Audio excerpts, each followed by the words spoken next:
There's definitely someone out there for you. Might it take time for you to meet that person? Maybe.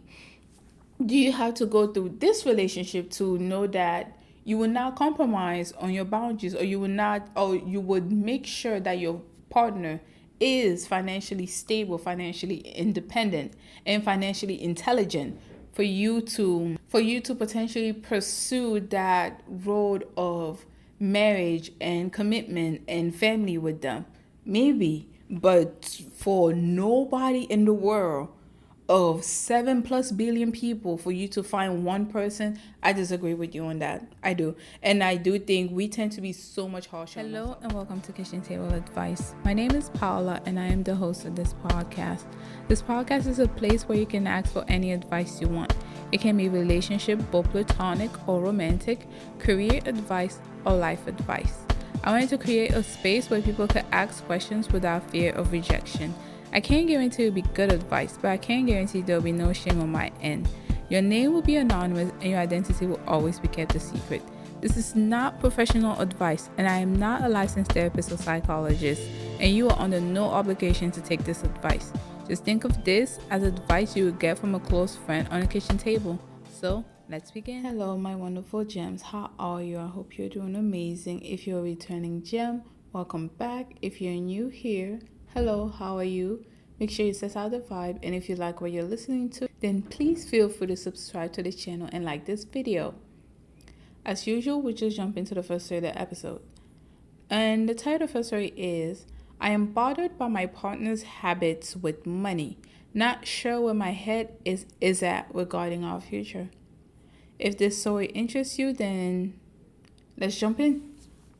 Alright. My boyfriend is a 25-year-old man and I am a 26-year-old woman, and we've been together for 6 years. 5 of those long distance, and the last one living together with his parents after I moved countries. Money has been a problem since the start of the relationship. He's never had much, but I did, and that made my wants and expectations higher than what he could do. Part of it is our different upbringing, but another part is his spending. He sometimes goes on spending binges, probably caused by some untreated ADHD impulses. We're talking hundreds of dollars gone in 2 to 3 days from microtransactions in games. It obviously puts him in a tough position financially, being unable to have any significant savings. His family and I have tried a lot of things when we realize, parentheses, he never tells. We have to look at his bank statements. But it keeps happening. And if I was in a solution mode before, this time I feel defeated. Like there's just no changing him. I either accept it or walk away. I'm not happy with the situation. I feel like his inability to save is a red flag for a future where I want to travel and have my own place and get married and have children. I've been thinking over it for the past few days, and I think having a family is more important to me than anything. I'm scared of committing more years to him, only to end up not having children because we can never afford it. However, I don't think if I left him, I could ever date anyone else either. Parentheses, won't go into detail on this, but just trust my word. LOL. Okay. I'm not exactly sure how to approach this with him. We haven't talked about it since the last binge happened. I'm not sure how to approach it with myself either, so any advice or thoughtful reflection would be nice. Thank you. Wow. This is definitely cause for concerns, and if you look at the stats in most countries, not just in Western countries, most divorces are initiated by women, and most of the time is due to financial reasons. This is not a red flag. This is a whole red blanket. You need to be very concerned about this. If you're in a similar situation where your partner is just going on these binges, these spending sprees, and does not have a saving, it's an alarm. It is cause for concern. My advice is simple. If he's spending hundreds of dollars on video games, it's just like, I'm guessing like add-on or DLCs in games. It's I don't know. I That does seem like he's just wasting his money. You really, I would say I would say talk to him about it, but if it doesn't seem like he's going to change, then you need to leave. Especially if you want to eventually have a house, have a family, have children, you need to implement saving right now so that when that time comes, it's easier for you to transition to into motherhood, into building a family. It's like you can't be living paycheck to paycheck if you hope to bring kids in this world. Some people do it, but it's very hard and it's very difficult. And I think if that's really something you want to do, you see children in your life, I think it is your responsibility to make sure that that child has the best possible upbringing they can have. And you saving and you being financially responsible is a way to make that child's life easier. Yes, love is amazing. Love is a great thing. However, children need children need a lot of stuff. Children need guidance. Children need you to be able to provide to them. Children need so many stuff. And if you're worried about if you're going to be paying rent, I don't know how you'll be able to nurture and pour into your kid if you're worried about the financial aspect. So that's a big thing. I don't know how you can pour your all into your kids if you're worried about finances. That's very difficult to do. And I've never met anyone who's able to do it. So my advice right now is you really need to take this into consideration. If he's going to keep spending hundreds of dollars right now on video games and just in-game stuff, that is a big thing. And I know you said that you don't think that if you left him, you could ever date anyone else either. And you won't go into details, so I'm just going to trust you on that. I don't think that's true. I think I always say this on this podcast. Obviously, you have your own reasons, and you have reasons why you don't think you can date anyone else. But I will push back on you. I will push back on you on that. I don't think that's true. I think we tend to be so much harsher on ourselves, and we think we are not worthy. It doesn't seem like you think so. From reading this, it doesn't seem like you think so. It seems like you have a really good head on your shoulder, and you are looking forward towards the future of potentially what could be the breakdown, how you being with this man may not be financially responsible for your future goals. So it does seem like you have a really good head on your shoulder. However, I am going to push back on that. You don't think you could ever date anyone else either. I disagree. There are so many people in the world. It's what, 8 billion by now, 7.5. I don't know. The number increases every single day. There's definitely someone out there for you. Might it take time for you to meet that person? Maybe. Do you have to go through this relationship to know that you will not compromise on your boundaries, or you would make sure that your partner is financially stable, financially independent, and financially intelligent for you to potentially pursue that road of marriage and commitment and family with them?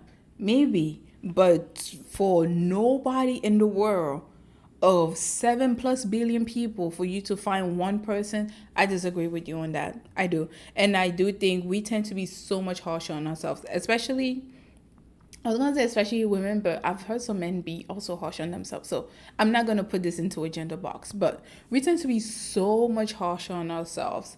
So much we have to check this, that, this. No, you do not. You will definitely be able to find a partner who's out there for you, who has your best intention in heart, who where you and that person share the same values, beliefs, and goal to build the type of family you have envisioned.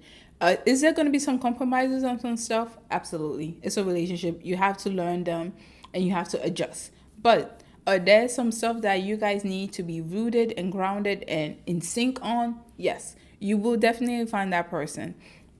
I don't know why you said this. It could be a myriad of stuff. I don't know why, but I will wholeheartedly disagree with you. Even if you feel like you're not pretty enough, or you have some sort of diagnoses that I don't know about, I'll still push back on you on that. A lot of people have been able to find love, and it is very difficult by I'm not saying it's easy. Especially lately in this climate, even quote unquote healthy people, it's very difficult for them to find love. Finding love is very difficult. So I'm not gonna sugarcoat it and try to make it seem like just go out there be yourself. I mean, that's what you should do, but I also understand it's a very difficult and it can be a long process to eventually get there. However, having to settle for something that is not for you, it's just something I completely disagree on. I don't know, the word just slipped my mind, but it's just like I don't think you should have to put up with this person who will hinder your future goal or make it more difficult for you to have the family you envision and for you to pour into your kids because you think there's not better out there for you. There is better out there for you. And and when I say better out there, I'm talking in terms of values and in terms of goals and accomplishments you want to do in life. If you think there's better out there for you in terms of looks, that's your business. I don't know about that. But when I say there's better out there for you, I think there is a person out there for you who does align with your values, who does align with your beliefs, who wants to accomplish the similar type of goal as you.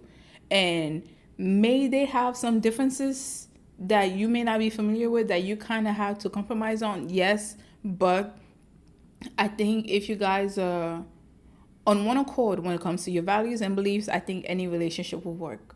But there's definitely better out there for you. Now, if you're just a look-based person, I don't know what to tell you. Those fade, but good luck to you. But yeah, so don't be discouraged. You are only 26. You are very young.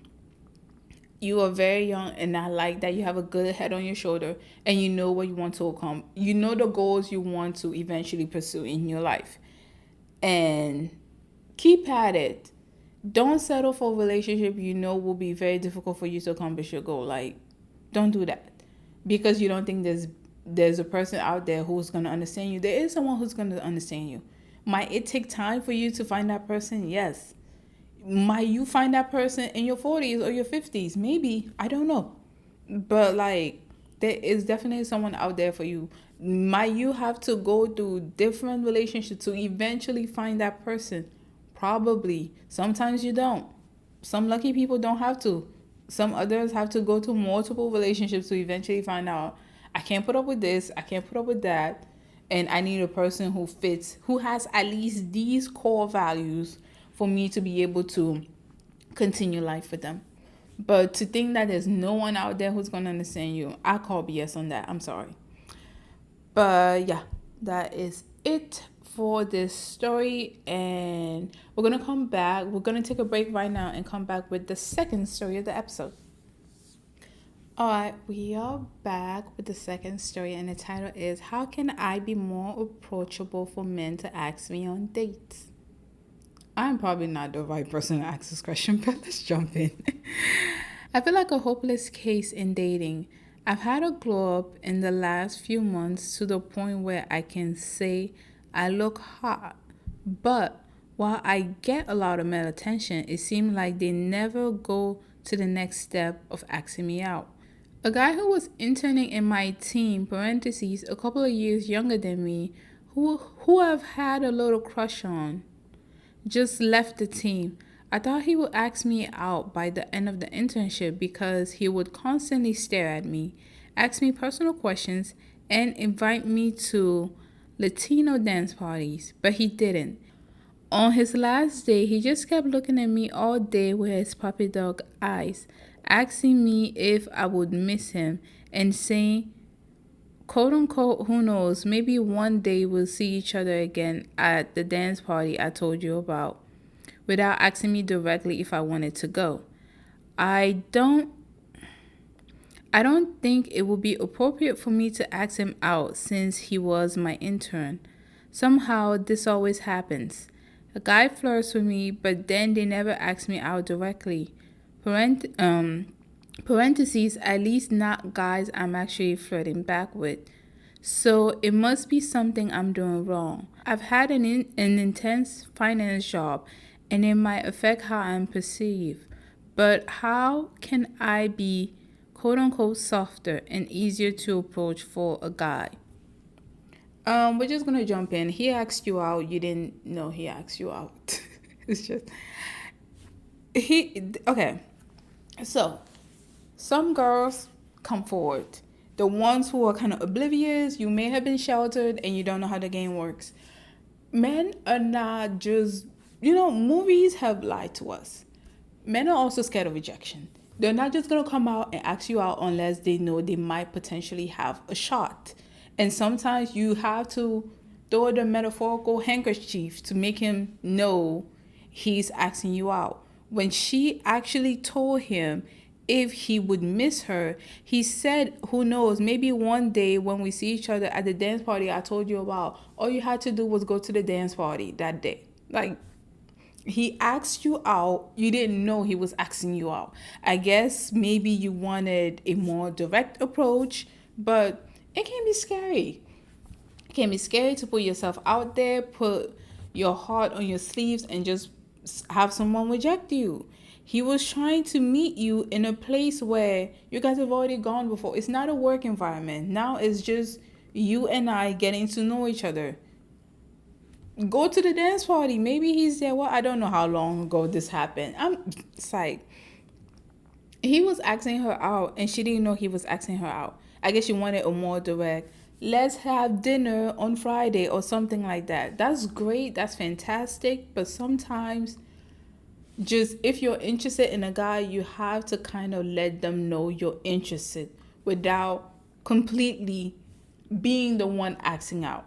I understand how it can be scary for women to ask men out, especially since we've been socialized. Guys are the people asking the girls out. I get that. However, it is a scary thing. And a lot of people don't want to feel hurt.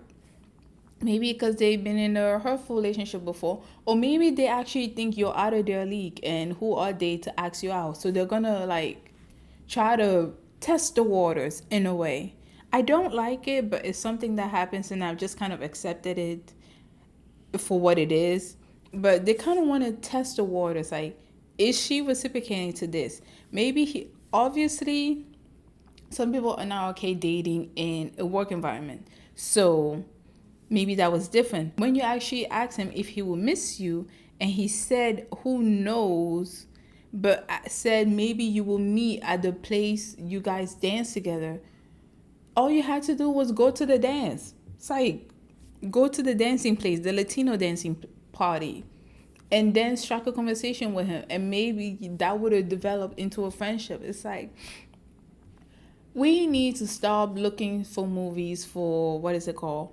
For a guide on how to ask people out. There are multiple ways people start dating, and most people are not going to directly ask you out until they think you might sort of kind of be interested in them, or unless you guys are already friends, and then that's when they'll be more likely to directly ask you out. But he was your intern, so there's obviously like, some people don't know how to navigate that work relationship. How do you navigate out of being co-workers, friendly co-workers, to friends outside of work, and then potentially romantic relationship?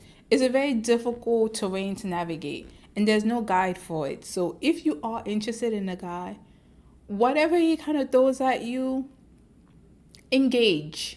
I'm not saying ask him out, but I'm saying engage and try to be reciprocal. He asked you out, you didn't think he was asking you out. And I think he asked you out in an indirect way because he may not know if you're interested in him. And like you stated, you said you had a glow up and now you're hot. Hot women, or women who are conventionally attractive, or even, overly attractive, can be a little bit intimidating for men because they don't think they're in your league, or they don't know if they strike a conversation with you, they'll be bothering you, or they don't want to appear as creeps. That's the whole thing. They don't want to come off as creeps, even though they might actually really be attracted to you because of your looks. And I'm sure you're more than your looks, okay? I'm not saying you're just your looks, but they don't really know how to navigate that terrain. It can be kind of intimidating. They don't know what to do. It's like when you met someone, you find they're attractive, and you have a little crush on them, you start tensing up. Well, some people tense up, others do not. But you catch my drift. They don't know what to do. And you kind of have to throw breadcrumbs at them or throw the metaphorical handkerchief. I'm pretty sure you've heard that before. Women in the days used to throw a handkerchief, and then the gentleman will pick it up and be like, "This is your handkerchief." And then, boom, they strike a conversation. You have to throw the metaphorical handkerchief to let them know you are interested in at least having a conversation with them.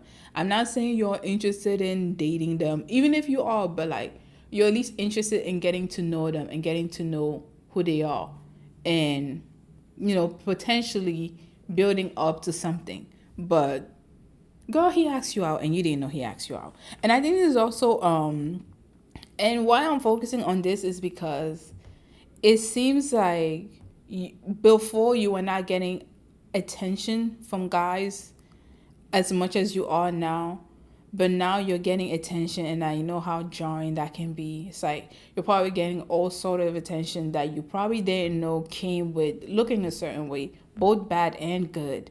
That when you do happen to find out one good attention from someone you actually like, because you don't have enough experience with it, you're kind of like, what do I do? I'm waiting for him to ask me out because I don't want to look desperate, which I get, I understand, but he asked you out. He did, okay? So this is for all my shelter girls or girls who don't have much experience dating. Men or boys, whatever you call them, men are not going to ask you out directly, especially in this climate where everyone is guarded and sheltered. They want to protect their hearts. They're like, the dating scene is bad. That's what everybody's saying. They're not going to come and ask you out directly. They don't want to be rejected. Just like you see that cute guy and you feel some stuff and you want to get to know him, but you don't want to seem desperate. You don't want to ask him out and then he turns you away. They don't want to be rejected. So they're going to try to do these little test the water stuff with you. And if you are interested, just try to go along with it. And if you're not interested, just tell them no and they're going to get the hint. But yeah, that's about it. That's about it. That's all I can tell you. He asked you out, you missed it. Hopefully, if you're listening to this right now, try to go to the dance party. I don't know when the next one is. Just if you're really interested in this guy, try to go to a dance party. Maybe he's still there. I don't know. But good luck to you. Good luck. But yeah, you'll be fine though. You'll be fine. And I don't think it's your job that's making you not seem soft. I don't think so. I think you might be a little too much in your head. I mean, if you're dating, I would say don't lead with your career, but don't try to hide your career as well. Like, try to lead with your hobbies and your interests, what are you interested in. Don't lead too much with your career. But other than that, you'll be fine.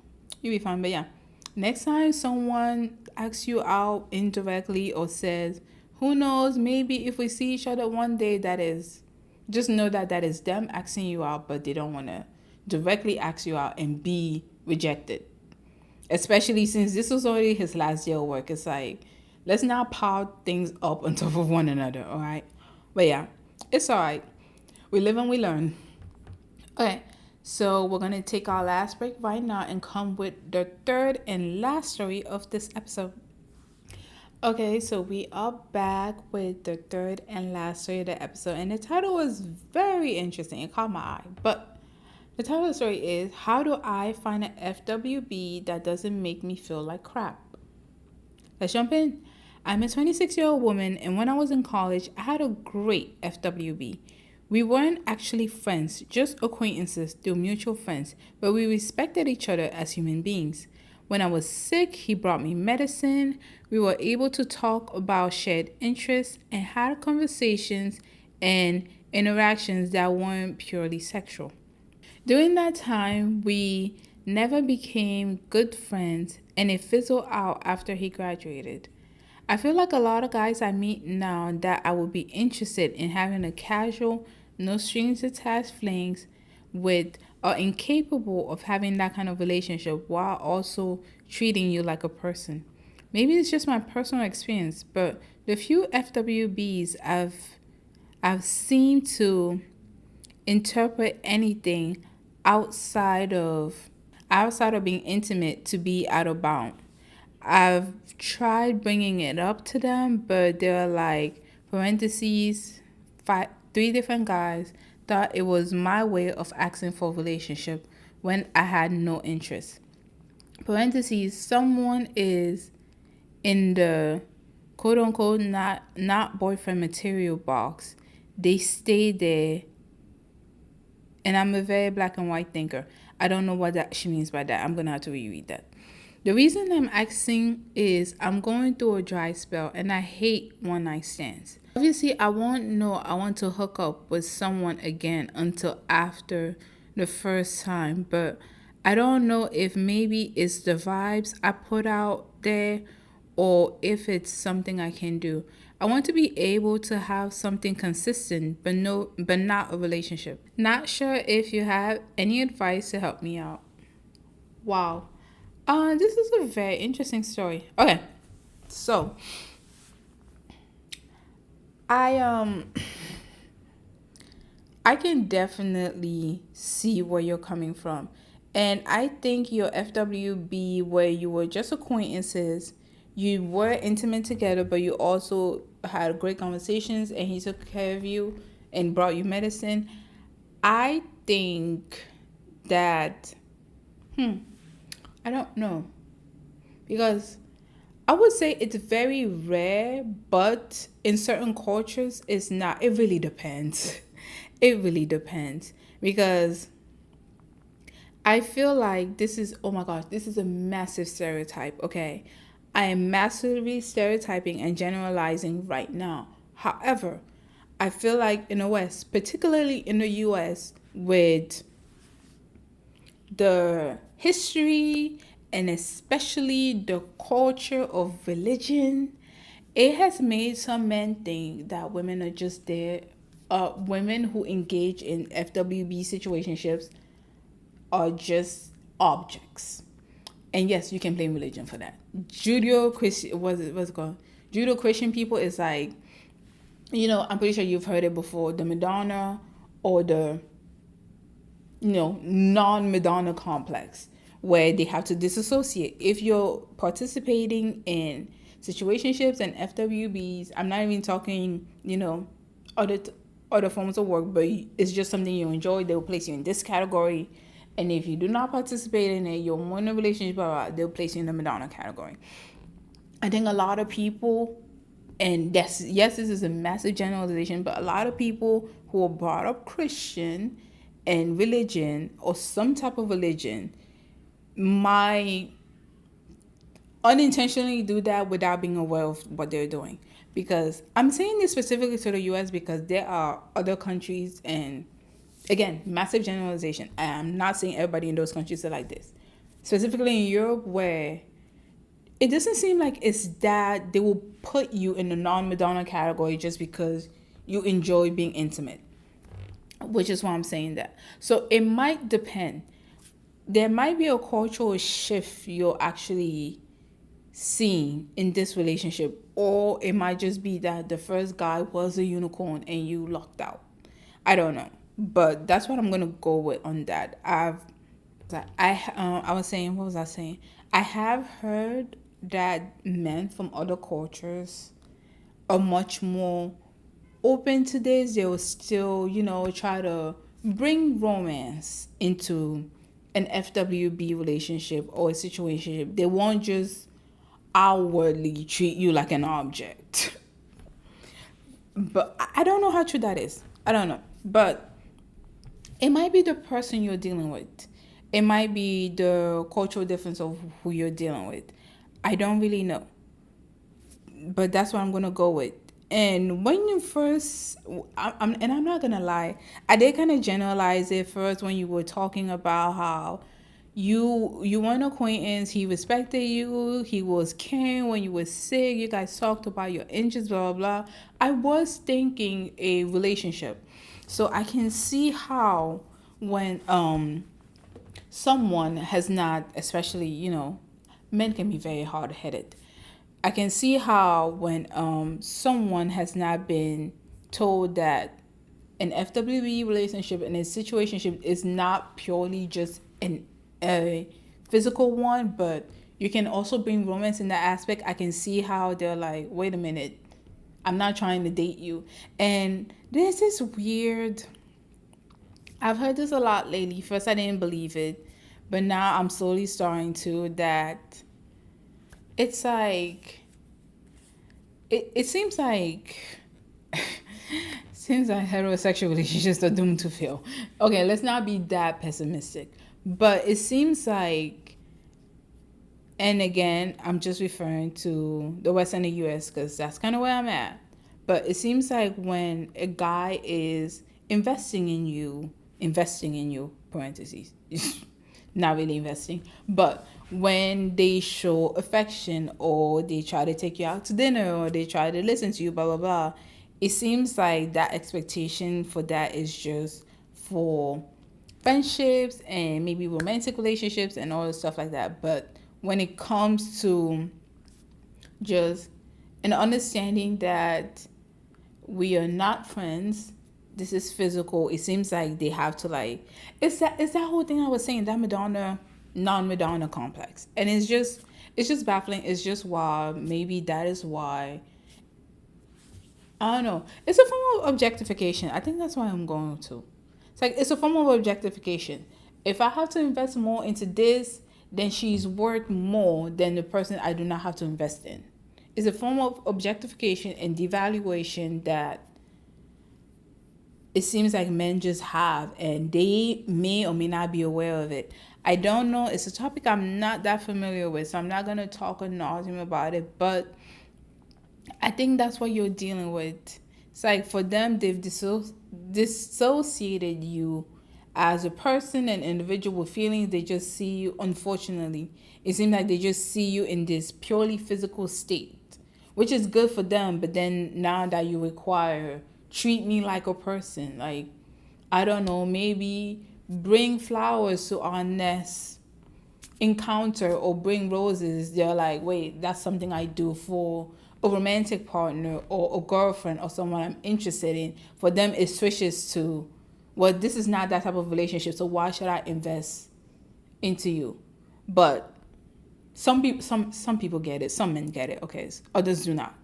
And I think it is because of the religion aspect, specifically in this part of the world, that isn't as, I won't say it's not as prominent as it is in other part of the world, but it's more lackadaisical. Let's just say that.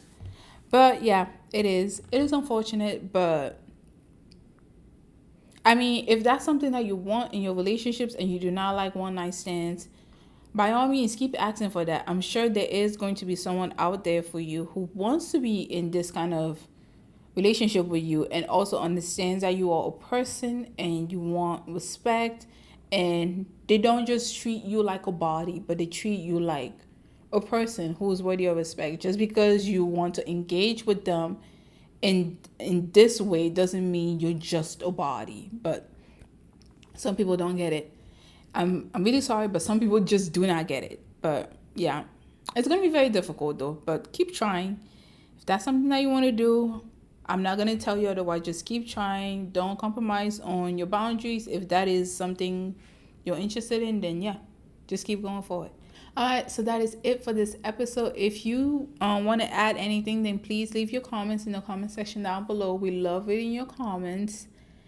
And if you think we left something out, or if you want to explain something more, especially the third story, my thoughts were kind of jumbled. So if you understand what I was saying and you want to like expand on it, then please feel free to leave that in the comment section down below.